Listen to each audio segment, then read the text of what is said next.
காட்டுக்கு நடுவுல ஒரு சின்ன வீட்டுல கதையோட வில்லியும் இன்னொரு பொண்ணும் ஒண்ணு மண்ணமா இருக்காங்க. அப்ப அந்த வில்லி வந்து அந்த இன்னொரு பொண்ணு கிட்ட நீங்க எதுக்காக இங்க வந்தீங்கன்னு விஷயத்த சொல்லுங்கன்னு சொன்னோன்னே அப்பதான் அவன் சொல்றா, நம்ம மாஸ்டர் கிட்ட இருந்து ஒரு செய்தி கொண்டு வந்திருக்கேன். அந்த டோக்குகாவா கைச்சோரு நீங்க கொல்லணும், அதுக்கப்புறம் அந்த சூசனாவை நீங்க கைப்பற்றி வரணும்னு சொல்லிட்டு மாஸ்டர் சொல்லியிருக்காரு அப்படின்னு அவன் சொன்னோன்னே அப்பனா சரி உங்களோட ஹெல்ப் எனக்கு இதுல தேவைப்படுது அப்படின்னு சொல்றான். ஹீரோவோட வீட்டுல காமிக்கிறாங்க. குட் மார்னிங் டார்லிங் அப்படின்னு சிக்காரு வந்து ஹீரோவை எழுப்ப ஹீரோவை பார்த்துட்டு அதிர்ச்சியாக அவ ஹீரோ பக்கத்துல வந்து காலையில எந்திரிச்சவனே கிஸ் கொடுப்பாங்க, வாங்க கிஸ் பண்ணலாம் அப்படின்னு சொல்லி கூப்பிடுறா. இப்ப அவங்க ரெண்டு பேரும் நடுவுல நிஞ்சா பிளேட் வந்து கிளாஸ் ஆகி போகுது. ஆத்தா ரூஃபுக்கு மேல கிரிக்கோ தான் அந்த வேலையை பண்ணிருக்கா. இப்ப கிரிக்கோவும் கீழே இறங்கி வந்துட்டு மார்னிங் மாஸ்டர் அப்படின்னு அவ சொல்றா. இப்ப கிரிக்கோவை பார்த்தவனே சிகாரு கிளம்பிடுறா. இப்ப ஹீரோ குளிக்க போகும்போதும் சிகாரு பின்னாடியே வர்ற கிரிக்கோவை பிடிச்சுக்கிட்டு நான் உனக்கு அப்பவே சொன்னல அவரை தொல்லை பண்ணேன்னா நான் உன்னை போட்டு தள்ளிடுவேன் அப்படின்ட்டு.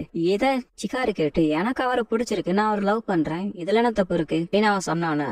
அவருக்குலாம் நீ தகுதியானவளே கிடையாது அப்படின்னு சொன்னானே. சிகாரும் எனக்கு அவர் பதவியில இருக்காரு, அவர் பெரிய வீட்டு பிள்ளை, அப்படிலாம் எனக்கு ஆசை கிடையாது, எதுவுமே இல்லாம இருந்தாலும் எனக்கு அவர் ரொம்ப பிடிச்சிருக்கும் அப்படின்னு அவன் சொல்றா. இதை கேட்டுட்டு ஹீரோ ஆச்சரியமா பாத்துக்கிட்டு இருக்க ரைட் கேன் ஹீரோ கிட்ட வந்துட்டு பாஸ் உங்களுக்காக ரெண்டு போட்டுட்டு சட்டை போட்டுக்கிட்டு இருக்காக்கு, நீங்க லேடிஸ் பத்தியில பிரபல போய்கிட்டீங்க, பாய் உங்க ரெண்டு விதத்துல யார நீங்க சூஸ் பண்ண போறீங்க அப்படின்னு கேட்டோட ஹீரோ கடல அவனை ஒரே பஞ்சு விட்டுறான். இப்ப ஹீரோ யாருக்கும் தெரியாம தனியா குளிச்சுக்கிட்டு இருக்க.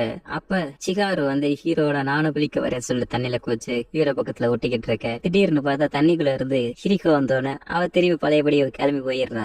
இப்ப அவ ஹீரோவை திரும்பிட்டு உங்க மேல எவ்வளவு பெரிய பொறுப்பு இருக்கு, ஆனா நீங்க இந்த மாதிரி பண்ணிக்கிட்டு இருக்கீங்க அப்படின்னு சொல்லிட்டு ஹீரோவை கண்ணாபண்ணு திட்டுறா. போதும் இதோட நிப்பாட்டிக்க, நீ பேசுறது ஃபுல்லாமே அந்த டோக்குகாவா மட்டும்தான், உன்னை காட்டிலும் சிகாருவே பெற்று அவன் ஒன்னும் ஒன்னே மாதிரி நான் தான் அடுத்த வாரிசுன்னு சொல்லிட்டு அவன் பின்னாடி சுத்தல அப்படின்னு ஹீரோ சொல்லிட்டு கிளம்பிடுறான். இந்த வார்த்தையை கேட்டவனு மனசே உடஞ்சிருச்சு. இப்ப சிகாரு வந்து ஹைகுஸ் கிட்ட வந்து ஒரு ஹெல்ப் கேக்குறா. இந்த ஹெல்ப் மட்டும் எனக்கு பண்ணேன்னா நான் ஒரு நாள் நைட்டு ஃபுல்லா அவன் கூட இருக்கேன் அப்படின்னு சொல்றா. என்னது நீ நாடு வட்டுவா, அது ஒரு நாள் நைட்டு ஃபுல்லா. இப்ப ஹைகுஸ்கே ஓகே சொல்லிடுறான். அதுக்கு பதிலா எனக்கு அட்வான்ஸுக்கு ஒரு மொத்தம் கொடுங்க, உமா கொடுக்க போக. அதெல்லாம் வேலை முடிஞ்சதுக்கு அப்புறமாட்டி தான். வேலை என்னன்னா நீங்க தான் அந்த கிரிக்கோவை எப்படியாச்சும் ஹீரோ கிட்ட இருந்து தூரமா கொண்டு போகணும். அந்த நேரம் பார்த்தினா மாஸ்டர் கைச்சிரோவோட நல்லா க்ளோஸ் அப் பழகிடுவேன். இப்ப நைட் நேரம் ஆயிடுச்சு. கிரிக்கோ ஹீரோ சொன்னதை பத்தி யோசிச்சு பாக்குறான். உன்னை காட்டிலும் சிகாருவே பெட்டர் அப்படின்னு சொன்னதை யோசிச்சு பார்த்துட்டு இருக்கும்போது வெளியில இருந்து யாரோ வர்ற மாதிரி சவுண்ட் கேக்குது. யாருன்னு பார்த்தா ஹீரோ மாதிரிதான் இருக்கு. உங்களுக்காக நான் பிரிட்ஜ் பக்கத்துல காத்துக்கிட்டு இருக்கேன், வந்துருங்கன்னு சொல்றான். ஓகே நீங்க போங்க வாரேன் அப்படின்னு சொல்றான். இப்ப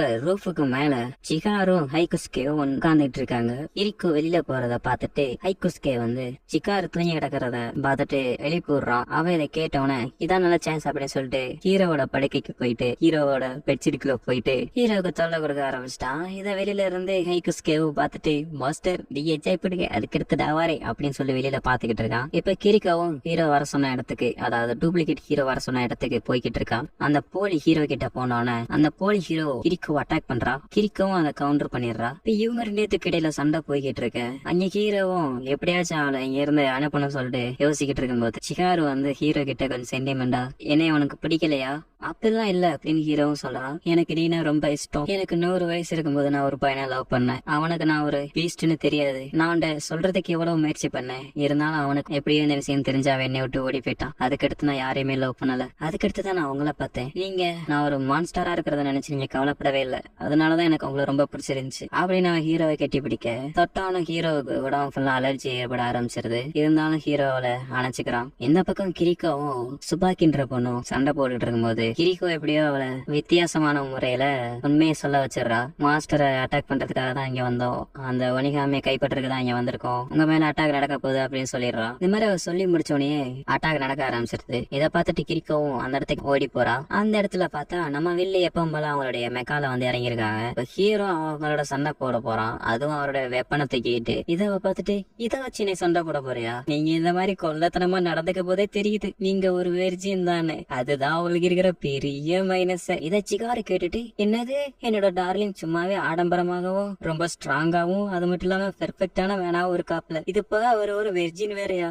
ஆஹா இத ஹீரோ கேட்டுட்டு ஏய் நீனா தப்பா நினைச்சுக்காத, அது ஒரு சாபமா, அதனாலதான் இன்ன வரைக்கும் நான் வெர்ஜினா இருக்கேன், அது என்னோட பலவீனம் கிடையாது, என்னால ஒரு பொண்ணை தொட முடியாது, தொட்டா நான் வாங்கி விழுந்துருவேன் அப்படின்னு ஹீரோ சொல்லிட்டு இதை வச்சுலாம் நீ பலவீனமானவன் அப்படி சொல்ல முடியாது அப்படின்னு சொல்லிட்டு ரோபோட் அட்டாக் பண்ண போக அவன் அதுக்கெல்லாம் ஹீரோ அட்டாக் பண்ணிடுறா.